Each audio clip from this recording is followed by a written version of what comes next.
किस तरह से शशि महाराज मठ में सभी की सेवा करते थे।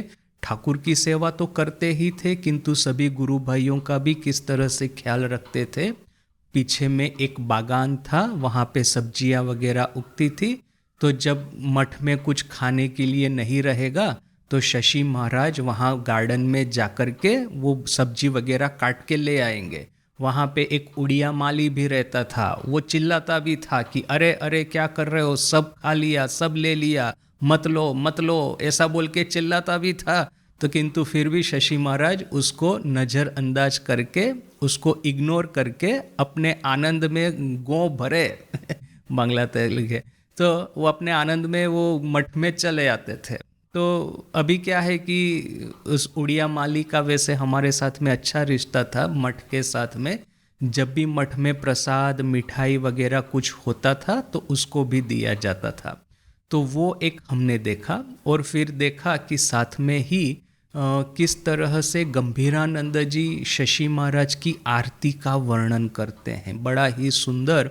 और गंभीरानंद जी की माने क्लासिक गंभीरानंद जी की स्टाइल में ये जो पूरा सेंटेंस लिखा है, उन्होंने क्या कहा है, उन्होंने যখন তিনি ধূপ ধুনা খোল करताल बाध्येर मध्य आरतीर शेष पागे।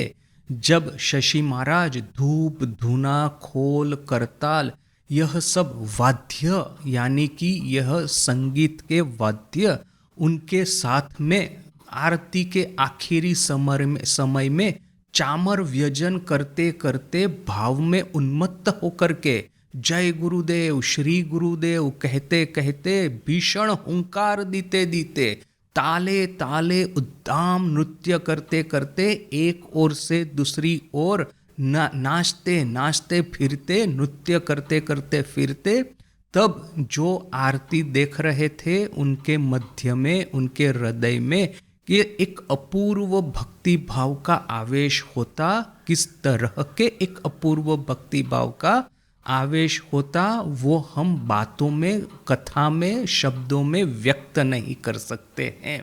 देखिए कितना सुंदर विवरण है कि चामर व्यजन करते करते जय गुरुदेव श्री गुरुदेव भीषण हुंकार देते देते ताले ताले उद्दाम नृत्य करते करते यानी इतना सुंदर। मैंने लिटरेरी दृष्टि से भी देखिए, और देखिए कि साथ में ही शशि महाराज अर्थात स्वामी रामकृष्णानंद जी का जो भक्ति भाव है किस तरह से इसमें प्रकट होता है। देखिए कल भी हम डिस्कस कर रहे थे, एक तो है कि दीनहीन भक्ति जो कि हमको कहती है कि मैं कुछ नहीं हूँ, मैं कीट की तरह हूँ, मैं एक, मेरा कोई अस्तित्व नहीं, मैं एक पापी हूँ, मेरा माने क्या है कि अपने भीतर में एक हीन भाव प्रकट करना जिससे कि मेरा अहंकार वो नष्ट हो जाए, और अहंकार नष्ट हो तभी तो मैं आध्यात्मिक जीवन में आगे बढ़ सकता हूँ।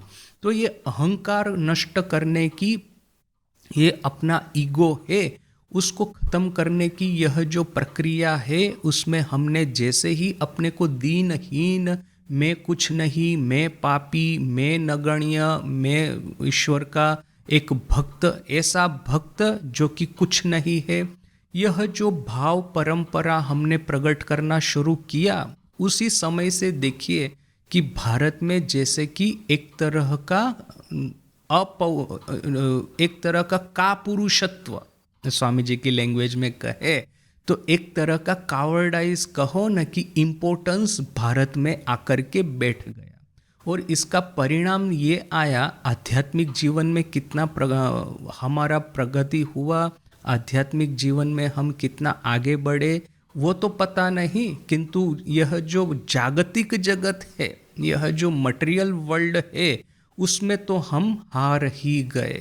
तो जितने भी आक्रमणकारी आए उनके सामने हम अपनी स्वरक्षा भी न कर पाए। तो वो एक भावधारा थी, वो एक साधना का एक रास्ता था। किंतु देखिए कि रामकृष्ण संघ में ये महावीर की भक्ति, ये ऊर्जिता भक्ति, भावे हाशे कांदे नाचे गाए, भाव में आकर के हंसता है, रोता है, नाचता है और गाता है। तो इस तरह से भीतर में से उल्लास, उत्साह, जुनून, एक तरह का एक एक्सटेसी, एक आनंद। अब इस तरह से अपने मन को भर देना है। यदि अपने को छोटा भी बनाना है अहंकार को खत्म करने के लिए, तो ये कहना है कि मैं माँ का संतान हूँ। और जिस तरह से एक छोटा बच्चा, उसके हृदय में ना ही पाप होता है, ना ही अहंकार होता है, ना ही उसके भीतर में किसी भी तरह का विकार होता है। पंचक्लेश नहीं होता, षड रिपु नहीं होते, अष्टपाश नहीं होते, ये काम कांचन के प्रति लालसा नहीं होती। इस तरह का एक सरल निर्दोष बालक अपने को बना देना है यदि हमको अपने अहंकार से मुक्ति पानी है। तो यह जो उद्दाम नृत्य करते हैं, भीषण हुंकार करते करते उद्दाम नृत्य करना, जय गुरुदेव, श्री गुरुदेव, यह है हमारे संघ की भक्ति। हमारे संघ में ऐसा कभी भी नहीं। आपको यदि ऐसा पढ़ कर के लगता है, देखिए मैं ये जो मूवीज़ वगैरह होती है ना ठाकुर के ऊपर में बनाते हैं, मैं उसको कभी नहीं देख पाता। कोई कोई मुझे रिकमेंड करता है कि अच्छा ये मूवी देखिए, उसमें उसने अच्छा एक्टिंग किया है, या तो वो एनिमेशन देख लीजिए वो अच्छा है। मैं देख ही नहीं पाता। क्यों? क्योंकि ठाकुर को एक रोते रोते दीनहीन तरह से वो इस तरह से दिखाते हैं। वो देख कर के ही ना मुझे ऐसा लगता है कि हे राम, ये लोग ठाकुर के भाव को समझे ही नहीं है। वो जैसे कि एक गरीब आदमी पैसों के लिए रोता है, इस तरह से ठाकुर को माँ के लिए रोता हुआ दिखाया है। हाँ, ठाकुर माँ के लिए रोते हैं, किंतु वो सीन यदि आपको ठीक ठीक डिपिक्ट करना है, ठीक ठीक उसको आपको ये करना है, प्रोजेक्ट करना है, तो न ठाकुर के हृदय में साथ साथ में ही यह उल्लास और आनंद भी दिखाना होगा। एक तरह का आत्मश्रद्धा, स्वामी जी का जो मूल मंत्र है, महामंत्र है, ये आत्मश्रद्धा से भरी ये ठाकुर की भक्ति थी।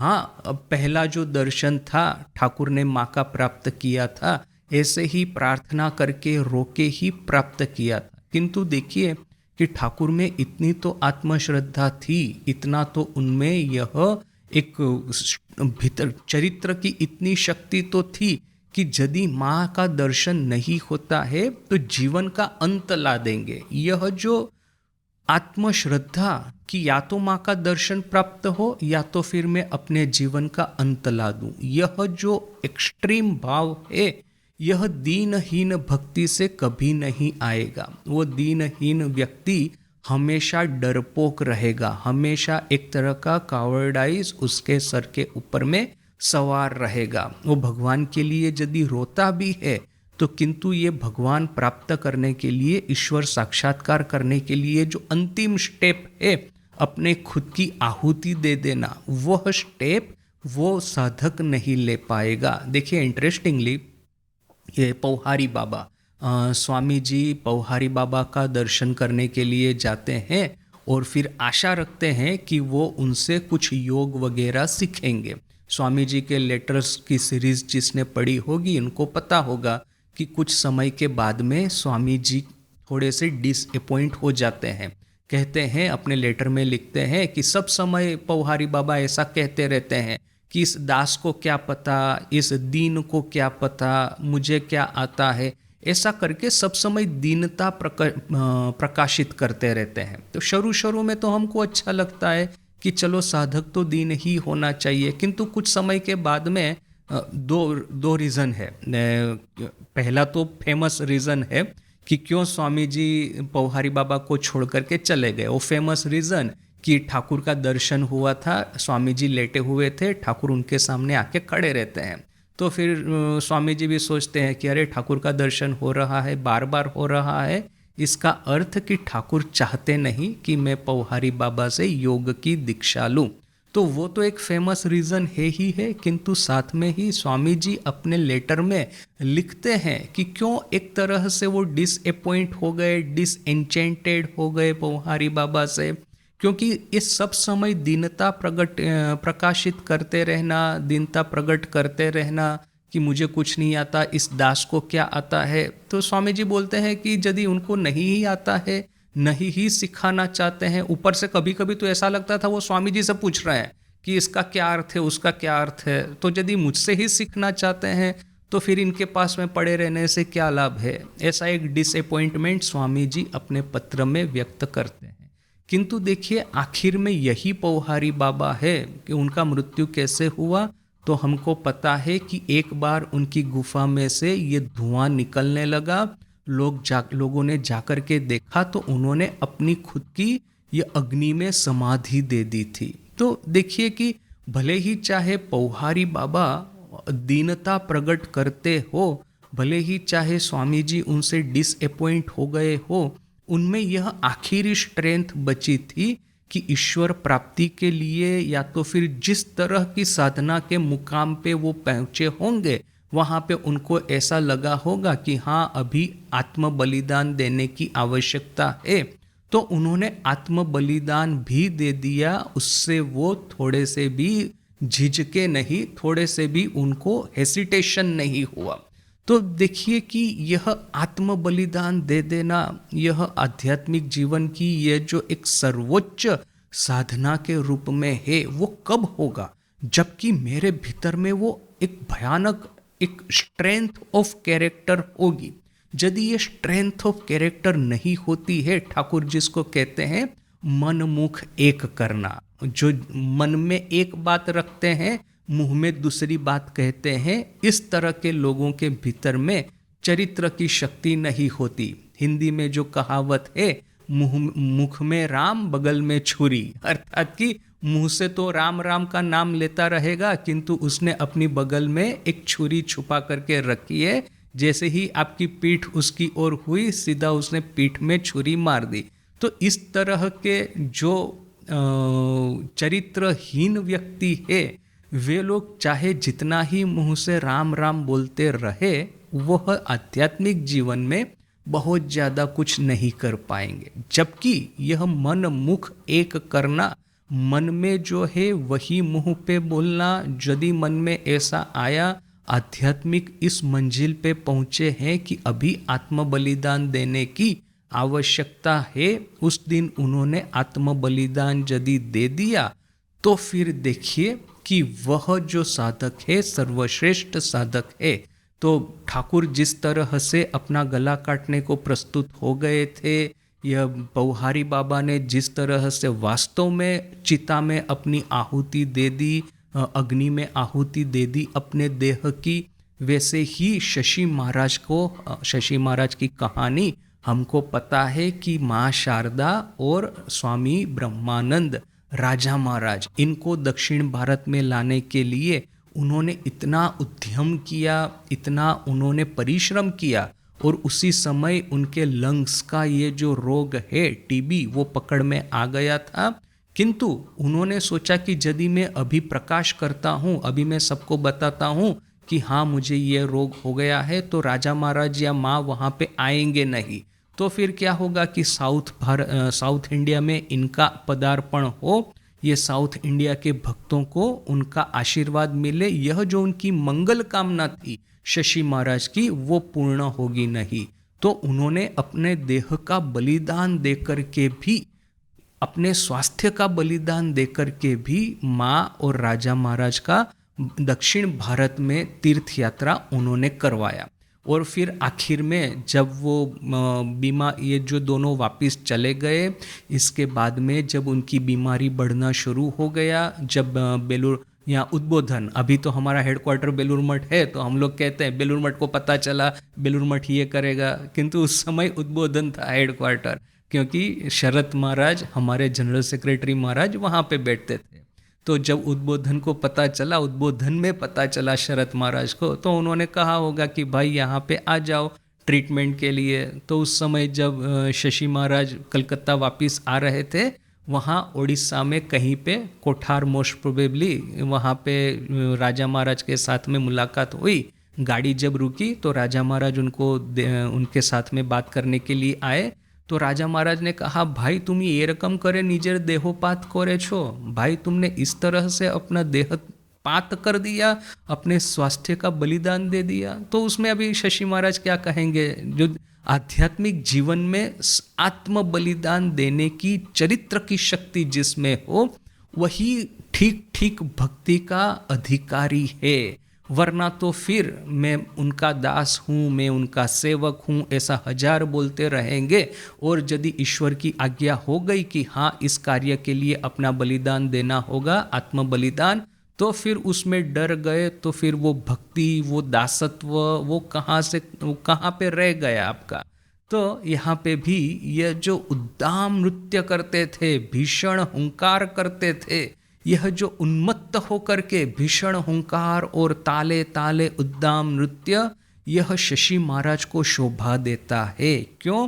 क्योंकि उनके भीतर में वह चरित्र की शक्ति भी थी, आत्म बलिदान देने की क्षमता भी थी, और साथ में ठाकुर की यह ऊर्जिता भक्ति, यह उन्होंने ठीक ठीक अपने में उन्होंने ग्रहण की थी। वरना तो फिर ये मूवी के ठाकुर को देख करके, न कि माँ काली के सामने वो दीन होकर के एक बूढ़ा आदमी, एक गरीब आदमी पैसों के लिए जिस तरह से रोता है, इस तरह से ठाकुर को जो दिखाते हैं मूवी में, जिसके चरित्र की कोई स्ट्रेंथ नहीं दिखाई देती चेहरे पे, ना ही जिनके ये एक डिटर्मिनेशन, भीतर में आत्मश्रद्धा, आत्म बलिदान देने की कैपेसिटी, वो स्ट्रेंथ दिखाई ही नहीं देती। एक रोते हुए ठाकुर को रिप्रेजेंट डिपिक्ट करना है, उनको दिखाना है वो पर्दे के ऊपर में, सिनेमैटिक स्क्रीन के ऊपर में, तो बस जैसे एक आम आदमी रोता है वैसे ही किसी एक रोते हुए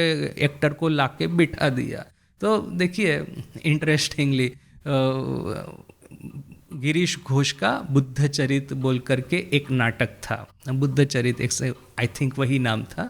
तो इस नाटक का जो ये एक्टर था जो भगवान बुद्ध का अभिनय करता था, तो उसका काफ़ी एक हो गया था कि बहुत अच्छा अभिनय करता है। तो अभी हुआ ऐसा, ये वही वराहनगर मठ के दिनों की ही घटना है, ठाकुर की महासमाधि के बाद की ही घटना है। तो गिरीश घोष अपने घर में बैठा है और ये जो बुद्धदेव का जो अभिनय कर रहा वो एक्टर भी वहाँ पे बैठा है और स्वामी जी भी वहाँ पे थे। तो ये तो नरेन उस समय का, मैंने स्वामी जी का नाम तो मैंने संन्यास तो ले लिया है, किंतु यंग थे स्पिरिट में और एज में भी, और नहीं स्नान करना रेगुलरली, नहीं ठीक ठीक कपड़े पहनना, नहीं खाना ठीक से मिलता था, तो चेहरा एकदम रुक्ष हो गया था, बाल भी रुक्ष हो गए थे। ऐसा लगता था जैसे कि एक अघोरी बैठा हो ना, इस तरह से स्वामी जी को देख के लगता था।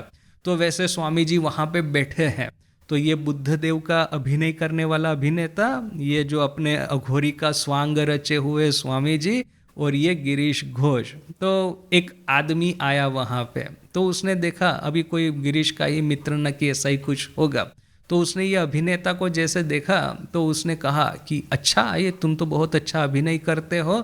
फिर ऐसा करके उसने क्या किया कि कुछ बुद्धदेव के बारे में उस अभिनेता को पूछा कि अच्छा बताओ तो उनका क्या भाव, न कि ऐसा कुछ। तो उसने सोचा होगा, ये जैसे बैठ जाता है ना लोगों के मन में कि इसका अभिनय करता है तो उसका फिलोसॉफी भी वो समझता होगा, ऐसे किसी किसी के मन में बैठ जाता है, तो इसके मन में भी बैठा होगा। तो उसने पूछा इस अभिनेता को कि अच्छा बताओ तो बुद्धदेव के बारे में ऐसा कुछ। तो ये कलाकार देखिए उसमें इतनी तो अकल थी कि कौन कहाँ पे किसका क्या स्टेटस है, तो बड़ा ही संकुचित होकर के बोला कि अरे भाई मैं तो भांड हूँ। भांड अर्थात की अभिनेता, एक अपभ्रंश, एक कोलोक्यूअल वर्ड जिसको कहते हैं ना, तो वो कोलोक्यूअल वर्ड है अभिनेता के बारे में, जो नाटक में जो अभिनय करते हैं उनको। तो ये कहता है, ये कलाकार कहता है कि देखो मैं तो भांड हूँ, मुझे क्या पता, मुझे तो ये सब पता नहीं, आप इनको पूछिए। ये नरेन की ओर इशारा कर गया। तो ये आदमी सोचता है कि देखो अभी देखिए भगवान बुद्ध का अभिनय करना, इस तरह का जो अभिनेता होता है वो देखने में तो थोड़ा सा अच्छे ही दिखते हैं। कलाकार जो होते हैं वो तो उनका दिखाव भी अच्छा होता है, चेहरा भी अच्छा होता है, उनका अभिनय भी अच्छा होता है, मतलब उनका ये जो पूरा एक देखेंगे उनको देख करके ही लगता है कि हाँ वो एक है। और कहाँ ये अघोरी का स्वांग रचे हुए स्वामी जी, बाल रुक्ष है, पता नहीं कितने दिनों से स्नान नहीं किया। एक वर्णन है स्वामी जी के ही छोटे भाई मोहिन बाबू इस वर्णन वो लिखते हैं कि एक बार ये महापुरुष महाराज आए वहाँ पे स्वामी जी के घर।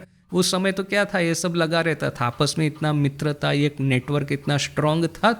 तो महापुरुष महाराज तारकदा आए स्वामी जी के घर पे। तो ये स्वामी जी के छोटे भाई वो कहते हैं कि थोड़ा स्नान बान तो कर लीजिए, आप इतना मिट्टी लगा हुआ है आपके देह पे। तो ऐसा बोल करके वो एक पानी का एक नल होता है, उसके नीचे में उनको बिठा करके, वो एक पत्थर होता है ना, वो जो शरीर को घिसने वाला स्नान के समय में, ऐसा एक पत्थर लेकर के उनके देह को ऐसा घिसना शुरू किया। तो वो लिखते हैं कि पूरा आधा इंच मिट्टी का ये जो लेयर था लगा हुआ था। जितना मैं पत्थर घिसता हूँ उतना ही ये मिट्टी और ये कचरा निकल रहा है देह से। तो देखिए कि इस तरह से कभी कभी ये गुरु भाई रहते थे। तो कहाँ ये वो बुद्धदेव का अभिनय करने वाला एक सुदृष्ट, एक सुंदर अभिनेता, और कहाँ ये अघोरी का स्वांग रचे हुए स्वामी जी। तो ये जो आगंतुक व्यक्ति था वो इतना आश्चर्यचकित हो गया, तो उसको देख के फिर गिरीश भी हंसने लगा। तो देखिए कि ये जो बाह्य देखाव है, ये जो बाह्य आचरण है, और फिर ये भी आध्यात्मिक जीवन में कि मतलब कोई इंडिकेशन नहीं है कि आप कहाँ पे हैं। और साथ में ही खास करके ये जो भक्ति के बारे में अपना जो चल रहा है चिंतन, कि एक आम आदमी को जैसे ही पूछेंगे कि माँ के लिए, भगवान के लिए ये साधक रोता है, तो साथ में ही उसको एक हीन चरित्र या तो फिर ये कमजोर चरित्र का व्यक्ति है, ऐसा ही एक मन में भाव होता है। और इस तरह के अभिनेता जो कि ठाकुर का ये रोल करते हैं और फिर ये माँ काली के लिए रोते हैं, तो उनके भीतर में न, चाहे दिखने में कितने ही अच्छे हो, चाहे अभिनय का कितना ही कौशल उन लोगों में हो, चाहे कितना ही अच्छा ये सिनेमेटोग्राफी कहो, न कि ये वेल डायरेक्टेड कहो, न कि जो कुछ भी कहो जो कि एक स्टैंडर्ड मूवी का होता है, मैं उसको देख ही नहीं पाता। एक बार मैं नज़र भी डालता हूँ ना आधी सेकंड के लिए, तो ऐसे लोगों के भीतर में चरित्र की वीकनेस छोड़ करके और कुछ मुझे दिखता ही नहीं। तो देखिए कि यह जो वर्णन है, भाव में उन्मत्त होकर के जय गुरुदेव, श्री गुरुदेव, भीषण हुंकार देते देते ताल ताल में उद्दाम नृत्य करते हुए ये अपने शशि महाराज। तो यह है कि सही सही ऊर्जिता भक्ति का लक्षण ये यही सही है कि चरित्र की शक्ति, स्ट्रेंथ ऑफ कैरेक्टर, ये स्ट्रेंथ ऑफ कैरेक्टर यदि होगी तभी हम यह इस तरह की भक्ति के अधिकारी है।